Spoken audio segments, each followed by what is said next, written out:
ಸ್ನೇಹಿತನ ಪತ್ನಿ ಜೊತೆ ಸರಸ ಆರೋಪ. ಕುಡಿದ ಮತ್ತಿನಲ್ಲಿ ಚಾಕು ಇರಿದ. ವೇಲಿಂಗ್ ಪುಂಡರ ಹಾವಳಿಗೆ ಶೀಘ್ರದಲ್ಲೇ ಬೀಳುತ್ತೆ ಬ್ರೇಕ್. ಮನೆ ಬಾಡಿಗೆ ಭೋಗ್ಯಕ್ಕೆ ಪಡೆಯೋರೆ ಎಚ್ಚರ ಎಚ್ಚರ. ಸ್ವಲ್ಪ ಯಾಮಾರಿದ್ರೂ ಬೀಳುತ್ತೆ ಲಾಭ. ಎಲ್ಲವನ್ನ ನೋಡ್ತಾ ಹೋಗೋಣ ಕರ್ನಾಟಕ ಟಾಪ್ 20. ಪತ್ನಿಯ ಜೊತೆ ಅನೈತಿಕ ಸಂಬಂಧದ ಆರೋಪ ಸ್ನೇಹಿತನನ್ನೇ ಭರ್ಬರವಾಗಿ ಕೊಲೆಗೈದಿರುವಂತಹ ಘಟನೆ ಬೆಂಗಳೂರಿನ ವರ್ತೂರು ಠಾಣಾ ವ್ಯಾಪ್ತಿಯಲ್ಲಿ ನಡೆದಿದೆ. ನಿನ್ನೆ ರಾತ್ರಿ 7:30 ಸುಮಾರಿಗೆ ಈ ಘಟನೆ ನಡೆದಿದೆ. ಚಿತ್ರದುರ್ಗ ಮೂಲದ ಕಿಶೋರ್ ಎಂಬಾತನನ್ನ ಸತೀಶ್ ರೆಡ್ಡಿ ಭರ್ಬರವಾಗಿ ಹತ್ಯೆಗೈದಿದ್ದಾನೆ. ಸತೀಶ್ ಹಾಗೂ ಕಿಶೋರ್ ಇಬ್ಬರು ಕೂಡ ಸ್ನೇಹಿತರಾಗಿದ್ರು. ಆದರೆ ಸತೀಶ್ ಪತ್ನಿಯ ಜೊತೆಗೆ ಕಿಶೋರ್ ಅನೈತಿಕ ಸಂಬಂಧ ಹೊಂದಿದ್ದ ಎಂಬ ಶಂಕೆ ವ್ಯಕ್ತವಾಗಿತ್ತು. ನಿನ್ನೆ ಕುಡಿತದ ಮತ್ತಿನಲ್ಲಿದ್ದಂತಹ ಸತೀಶ್ ಚಾಕುವಿನಿಂದ ಕಿಶೋರ್ಗೆ ಇರಿದು ಭರ್ಬರವಾಗಿ ಹತ್ಯೆಗೈದಿದ್ದಾನೆ. ಇನ್ನು ಪ್ರಕರಣದ ಸಂಬಂಧ ಆರೋಪಿ ಸತೀಶ್ ರೆಡ್ಡಿಯನ್ನ ಪೊಲೀಸರು ಬಂಧಿಸಿದ್ದು ವರ್ತೂರು ಠಾಣೆಯಲ್ಲಿ ಪ್ರಕರಣ ದಾಖಲಾಗಿದೆ. ಇನ್ನು ತುಮಕೂರಿನಲ್ಲಿ ಹೃದಯಾಘಾತದಿಂದ 10ನೇ ತರಗತಿ ವಿದ್ಯಾರ್ಥಿ ಮೃತಪಟ್ಟಿದ್ದಾನೆ. ಚಿಕ್ಕನಾಯಕನಹಳ್ಳಿ ತಾಲೂಕಿನ ಭೈರಾಪುರ ಗ್ರಾಮದ ರಾಹುಲ್ 16 ವರ್ಷ ಹಾರ್ಟ್ ಅಟ್ಯಾಕ್ ನಿಂದ ಉಸಿರು ಚೆಲ್ಲಿದ್ದಾನೆ. ನಿನ್ನೆ ಶಾಲೆಗೆ ತೆರಳಿ ಮನೆಗೆ ವಾಪಸ್ಸಾಗಿದ್ದ. ಈ ವೇಳೆ ರಾತ್ರಿ ಎದೆನೋವು ಕಾಣಿಸಿಕೊಂಡಿದೆ. ಕೂಡಲೇ ಹುಳಿಯಾರಿನ ಆಸ್ಪತ್ರೆಗೆ ದಾಖಲಿಸಲಾಗಿತ್ತು. ಆದರೆ ಚಿಕಿತ್ಸೆ ಫಲಿಸದೆ ಸಾವನ್ನಪ್ಪಿದ್ದು ಕುಟುಂಬಸ್ಥರ ಆಕ್ರಂದನ ಮುಗಿಲು ಮುಟ್ಟಿದೆ. ಬೆಂಗಳೂರಿನಲ್ಲಿ ದಿನದಿಂದ ದಿನಕ್ಕೆ ಕ್ರೈಮ್ ರೇಟ್ ಹೆಚ್ಚಾಗ್ತಿದೆ. ಇದಕ್ಕೆ ಕಡಿವಾಣ ಹಾಕಲಿಕ್ಕೆ ಪೊಲೀಸರು ಹೊಸ ಪ್ಲಾನ್ಗೆ ಮುಂದಾಗಿದ್ದಾರೆ. ರಾತ್ರಿ ವೇಳೆಯಾದ್ರೆ ಸಾಕು ವೀಲಿಂಗ್ ಹಾವಳಿ, ಮಾರಕಾಸ್ತ್ರಗಳ ದರ್ಶನ ಮಾಡುವ ಗ್ಯಾಂಗ್ಗಳ ಹಾವಳಿಯೂ ಕೂಡ ಹೆಚ್ಚಾಗಿದೆ. ಈ ಸಂಬಂಧ ಈಗಾಗಲೇ ಹಲವರನ್ನ ಪೊಲೀಸರು ಅರೆಸ್ಟ್ ಮಾಡಿದ್ದಾರೆ. ಹೀಗಿದ್ರೂ ಸರಿಯಾದ ರೀತಿಯಲ್ಲಿ ಸಿಬ್ಬಂದಿ ನಿರ್ವಹಣೆ ಹಾಗೂ ಅಪರಾಧದ ಕಂಟ್ರೋಲ್ ಆಗದ ಹಿನ್ನೆಲೆಯಲ್ಲಿ ನೈಟ್ ರೌಂಡ್ಸ್ ಹೆಚ್ಚಳಕ್ಕೆ ಪೊಲೀಸರು ಮುಂದಾಗ್ತಿದ್ದಾರೆ. ಕಳ್ಳತನ, ದರೋಡೆ, ಸುಲಿಗೆ ಪ್ರಕರಣಗಳ ನಿಯಂತ್ರಣಕ್ಕೆ ತರುವುದಕ್ಕೆ 3 ಹಂತದಲ್ಲಿ ನೈಟ್ ರೌಂಡ್ಸ್ ಅನ್ನ ಮಾಡಲಿಕ್ಕೆ ಇಲಾಖೆ ಮುಂದಾಗಿದೆ. ಈಗಾಗಲೇ ಪ್ರಾಯೋಗಿಕವಾಗಿ ನಾಕಾಬಂದಿಯನ್ನು ಹಾಕಿ ಪರಿಶೀಲನೆ ಮಾಡ್ತಾ ಇರುವ ಅಧಿಕಾರಿಗಳು ಮುಂದಿನ ದಿನಗಳಲ್ಲಿ ನಾಕಾಬಂದಿಯನ್ನು ಹಾಕಲಿಕ್ಕೆ ಪೊಲೀಸರು ಚಿಂತನೆಯನ್ನು ನಡೆಸಿದ್ದಾರೆ. ರಾತ್ರಿ ವೇಳೆ ಬೆಂಗಳೂರಿನ ಎಲ್ಲಾ ಕಡೆ ನಾಕಾಬಂದಿಯನ್ನು ಹಾಕಿ ರಾತ್ರಿ ಪಾಳ್ಯದಲ್ಲಿ ಸಬ್ ಇನ್ಸ್ಪೆಕ್ಟರ್ಗಳ ಉಸ್ತುವಾರಿ ನೇಮಕ ಮಾಡಲಿಕ್ಕೆ ಕಮಿಷನರ್ ಈಗಾಗಲೇ ಸೂಚನೆ ಕೊಟ್ಟಿದ್ದಾರೆ. ಮನೆಯನ್ನ ಬಾಡಿಗೆಗೆ ಪಡೆಯೋರು ಅಥವಾ ಲೀಸಿಗೆ ಹಾಕೊಳ್ಳೋರೆ ಎಚ್ಚರ ಎಚ್ಚರ. ಮನೆ ಮಾಲೀಕರ ಬಳಿ ಬಾಡಿಗೆ ಅಂತ ಹೇಳಿ ಬಾಡಿಗೆದಾರರ ಬಳಿ ಲೀಸ್ಗೆ ಹಣವನ್ನ ಪಡೆದು ಕೋಟ್ಯಾಂತರ ರೂಪಾಯಿ ವಂಚನೆ ಮಾಡಿರುವ ಪ್ರಕರಣವೊಂದು ಬೆಳಕಿಗೆ ಬಂದಿದೆ. ಈ ಸಂಬಂಧ ಖತರ್ನಾಕ್ ವಂಚಕ ಖಲೀಲ್ ಶರೀಫ್ ಎಂಬಾತನನ್ನ ಸಿಸಿಬಿ ಪೊಲೀಸರು ಬಂಧಿಸಿದ್ದಾರೆ. ಮನೆ ಮಾಲೀಕನಿಗೆ ಗೊತ್ತಾಗದಂತೆ ಬಾಡಿಗೆದಾರರ ಬಳಿ ಹಣವನ್ನ ಪಡೆದು ಕೋಟ್ಯಾಂತರ ರೂಪಾಯಿ ವಂಚಿಸಿದಂತಹ ಟ್ಯಾನ್ನೈಟ್ reality India private limited company ಹೊಂದಿದ್ದ ಆರೋಪಿ ಬಾಡಿಗೆ ಮತ್ತು ಲೀಸ್ಗೆ ಮನೆಗಳನ್ನ ಕೊಡಿಸ್ತೇನೆ ಅಂತ ಹೇಳಿ ಜಾಹೀರಾತು ಕೊಟ್ಟಿದ್ದ. ಮನೆ ಬೇಕಾಗಿರೋರು ಈತನನ್ನ ಸಂಪರ್ಕಿಸ್ತಾ ಇದ್ರು. ಬಳಿಕ ಮನೆ ಮಾಲೀಕರ ಬಳಿ ಕರೆದೊಯ್ದು ಬಾಡಿಗೆಗೆ ಮನೆ ಕೊಡಿಸ್ತಾ ಇದ್ರು. ಆದ್ರೆ ಬಾಡಿಗೆದಾರರ ಬಳಿ ನನ್ನದೇ ಮನೆ ಅಂತ ಹೇಳಿ ಲೀಸ್ಗೆ ಕೊಟ್ಟು ವಂಚನೆ ಮಾಡಿದ್ದಾರೆ. ಆರೋಪಿ ಖಲೀಲ್ ಹಾಗೂ ಸೈಯದ್ ಅಹಮದ್ ಇಬ್ಬರೂ ಕೂಡ ವಂಚನೆ ಮಾಡಿರುವುದಾಗಿ ಎಫ್ಐಆರ್ ದಾಖಲಾಗಿದೆ. ಇದೀಗ ಓರ್ವ ಅರೆಸ್ಟ್ ಆಗಿದ್ದು ಮತ್ತೋರ್ವನಿಗಾಗಿ ಸಿಸಿಬಿ ಪೊಲೀಸರು ಹುಡುಕಾಟ ನಡೆಸಿದ್ದಾರೆ.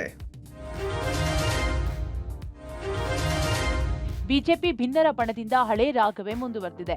ಸಾಫ್ಟ್ ಆಗಿದ್ದ ರೆಬಲ್ಸ್ ಮತ್ತೆ ರಾಂಗ್ ಆಗಿದ್ದಾರೆ. ಕೇಂದ್ರ ಶಿಸ್ತು ಸಮಿತಿ ನೀಡಿದ ನೋಟಿಸ್ನಿಂದ ನಾವ್ಯಾರೂ ವಿಚಲಿತರಾಗಿಲ್ಲ. ರಾಜ್ಯಾಧ್ಯಕ್ಷ ಚುನಾವಣೆ ಆಗೋವರೆಗೂ ಸುಮ್ಮನಿರಲ್ಲ. ಬಿಜೆಪಿ ರಾಜ್ಯಾಧ್ಯಕ್ಷರ ಬದಲಾವಣೆ ಆಗೇ ಆಗುತ್ತೆ. ಹೈಕಮಾಂಡ್ ನಾಯಕರಿಗೆ ನಮ್ಮ ನಿಲುವು ತಿಳಿಸಿದ್ದೇವೆ ಎಂದು ರೆಬಲ್ಸ್ ಟೀಮ್ನ ಕುಮಾರ್ ಬಂಗಾರಪ್ಪ ಹೇಳಿದ್ದಾರೆ. ನಾವ್ಯಾರೂ ಯಡಿಯೂರಪ್ಪ ವಿರುದ್ಧ ಮಾತಾಡಿಲ್ಲ. ಜಿಲ್ಲಾ ಅಧ್ಯಕ್ಷರ ಚುನಾವಣೆ ಪ್ರಕ್ರಿಯೆ ಸರಿಯಾಗಿ ನಡೆದಿಲ್ಲ. ಅವರಿಗೆ ಬೇಕಾದವರಿಗೆ ಆಯ್ಕೆ ಮಾಡ್ತಿದ್ದಾರೆ. ಬಿಜೆಪಿಯಲ್ಲಿ ಕೆಜಿಪಿ ಟೀಮ್ ಆಗಿದೆ. ಕೆಜಿಪಿ ಅವರನ್ನೇ ನೇಮಕ ಮಾಡಿದ್ದಾರೆ. ಚುನಾವಣೆ ಪ್ರಕ್ರಿಯೆ ಸರಿಯಾಗಿ ಆಗಿಲ್ಲ. ಅದಕ್ಕೆ ಚಿತ್ರದುರ್ಗ, ದಾವಣಗೆರೆ ಹಲವು ಕಡೆ ವಿರೋಧ ಬಂದಿದೆ ಅಂತ. ಪಕ್ಷದ ಚುನಾವಣೆ ಪ್ರಕ್ರಿಯೆ ಸರಿಯಾಗಿ ನಡೆದಿಲ್ಲ ಅಂತ ಕುಮಾರ್ ಬಂಗಾರಪ್ಪ ಆರೋಪ ಮಾಡಿದ್ರು. ಇದು ಇರ್ರೆಗ್ಯುಲಾರಿಟೀಸ್ ಹೆಂಗೆ ನಡೀತಾ ಇದೆ ಎಲೆಕ್ಷನ್ಸ್ ಪ್ರೋಸೆಸ್ ಅಲ್ಲಿ ಅಂದ್ರೆ ಈ ತರ ನಡೆದಿದ್ದನ್ನೇ ಇವ್ರು ರಾಜ್ಯಾಧ್ಯಕ್ಷರಾಗಿ ಅಲ್ಲಿರ್ತಕ್ಕಂಥವ್ರನ್ನ ಇಟ್ಕೊಂಡು ದುರ್ಬಳಕೆ ಮಾಡ್ಕೊಂಡಿದ್ದಾರೆ ಸ್ಥಾನಮಾನಗಳನ್ನ. ಇದು ಇವರಿಂದ ಸಾಧ್ಯ ಇಲ್ಲ. ಇವ್ರು ಮತ್ತು ಕೂಡ ಬಿಜೆಪಿನಲ್ಲಿ ಗುಂಪು ಕಟ್ಟೋದಕ್ಕೆ ನೋಡ್ತಾರೆ. ಅವ್ರು ಹಳೆ ಕೆಜಿಪಿನಲ್ಲಿನೇ ಒಂದು ಗುಂಪು ಮಾಡಿದ್ದಾರೆ. ಇಲ್ಲಾಂದ್ರೆ ದಾವಣಗೆರೆಯಲ್ಲಿ ಹಿಂಗೆ ಆಗ್ತಿರ್ಲಿಲ್ಲ. ಇಷ್ಟು ದಿನ ಸೈಲೆಂಟ್ ಆಗಿದ್ದ ಮಾಜಿ ಸಚಿವ ಕುಮಾರ್ ಬಂಗಾರಪ್ಪ ಇದೀಗ ರಾಜ್ಯಾಧ್ಯಕ್ಷ ಸ್ಥಾನದ ಮೇಲೆ ಕಣ್ಣಿಟ್ಟಿದ್ದಾರೆ. ರಾಜ್ಯಾಧ್ಯಕ್ಷ ಸ್ಥಾನಕ್ಕೆ ಹೈಕಮಾಂಡ್ ನನ್ನನ್ನ ಪರಿಗಣಿಸಿದ್ರೆ ರಾಜ್ಯಾಧ್ಯಕ್ಷ ಆಗೋಕೆ ಸಿದ್ಧ ಅಂತ ರೆಬಲ್ ಟೀಮ್ನ ಕುಮಾರ್ ಬಂಗಾರಪ್ಪ ಹೇಳಿದ್ದಾರೆ. ಬೆಂಗಳೂರಿನಲ್ಲಿ ಮಾತನಾಡಿದ ಅವರು, ಬಂಗಾರಪ್ಪ ಮಗ ಆಗಿದ್ದಕ್ಕೆ ನನಗೆ ಅಧ್ಯಕ್ಷ ಸ್ಥಾನ ಕೊಡ್ತಾರೆ ಅಂದ್ರೆ ಯಡಿಯೂರಪ್ಪ ಮಗ ಅಂತ ವಿಜೇಂದ್ರಗೆ ಕೊಟ್ಟ ಹಾಗೆ ಆಗುತ್ತದೆ. ದೊಡ್ಡವರ ಮಕ್ಕಳಾಗಿ ಹುಟ್ಟಿದ ಮಾತ್ರಕ್ಕೆ ನಾವು ದೊಡ್ಡವರು ಆಗೋಲ್ಲ. ಕಲಿಬೇಕು, ಸಂಯಮ ಬೇಕು, ಜನಸಾಮಾನ್ಯರ ಜೊತೆ ಇರಬೇಕು, ಎಲ್ಲರ ಅಭಿಪ್ರಾಯ ಕೇಳುವ ತಾಳ್ಮೆ ಇರಬೇಕು. ಆದ್ರೆ ಈಗ ಅದು ಆಗಿಲ್ಲ ಅನ್ನೋದು ನಮ್ಮ ವಾದ ಅಂತ ವಿಜೇಂದ್ರ ವಿರುದ್ಧ ಕಿಡಿಕಾರಿದ್ರು. ಇನ್ನು ಹಿಂದುಳಿದ ಮತ್ತು ಎಸ್ಸಿ ಎಸ್ಟಿಗೆ ಅವಕಾಶ ಕೊಡಬೇಕು. ಕುಮಾರ್ ಬಂಗಾರಪ್ಪ ಅಂತ ಅಲ್ಲ, ಯಾರೇ ಹಿಂದುಳಿದ ವರ್ಗ ಅಥವಾ ಎಸ್ಸಿ ಎಸ್ಟಿಗೆ ಕೊಟ್ರೆ ಅನುಕೂಲ ಆಗುತ್ತದೆ. ಇತ್ತ ರಾಜ್ಯ ಬಿಜೆಪಿಯಲ್ಲಿ ಪಕ್ಷ ಸಂಘಟನೆ ಬಿದ್ದು ಹೋಗಿದೆ. ಒಂದೇ ಕಡೆ ವಾಲಿದೆ ಎಂದರು. ಐ ಥಿಂಕ್ ಇಶ್ಯೂಸು ಅವ್ರಿಗೆಲ್ಲರಿಗೂ ಕೂಡ ಮನವರಿಕೆ ಆಗಿದೆ. ನಾವು ಯಾರು ಕೂಡ ಹೋಗ್ಬಿಟ್ಟು ಪದೇ ಹೋಗ್ಬಿಟ್ಟು ಮನವರಿಕೆ ಮಾಡ್ಕೊಳ್ತಕ್ಕಂಥದ್ದು ಉದ್ದೇಶ ನಮಗಿಲ್ಲ.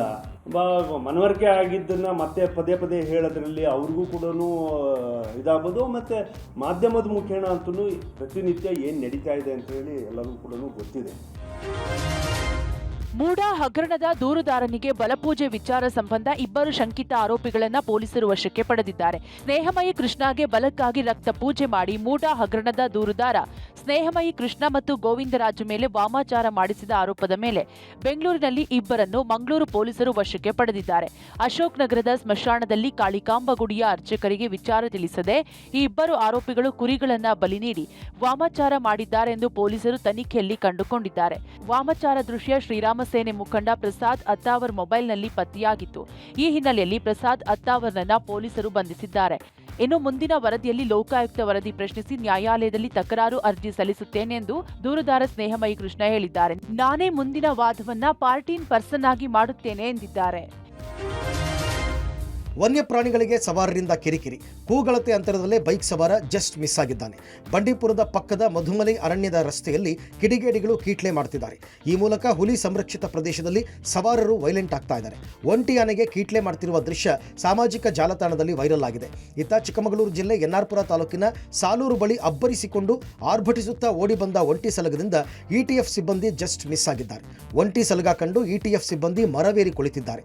ಅದೃಷ್ಟವಶಾತ್ ಕಾಡಾನೆ ಸಿಬ್ಬಂದಿಯನ್ನ ನೋಡದೆ ಸುತ್ತ ನೋಡಿ ವಾಪಸ್ ಹೋಗಿದೆ. ಇನ್ನು ಬೆಳಗಾವಿಯ ದಾಮನೆ ಗ್ರಾಮದಲ್ಲಿ ಕಾಡಾನೆ ಪ್ರತ್ಯಕ್ಷವಾಗಿ ಗ್ರಾಮಸ್ಥರನ್ನ ಅಟ್ಟಾಡಿಸಿದೆ. ರಸ್ತೆಯಲ್ಲಿ ಹೋಗ್ತಾ ಇದ್ದ ವಾಹನ ಸವಾರರನ್ನ ಕಾಡಾನೆ ಅಟ್ಟಾಡಿಸಿಕೊಂಡು ಹೋದ ದೃಶ್ಯ ಮೊಬೈಲ್ನಲ್ಲಿ ಸೆರೆಯಾಗಿದೆ.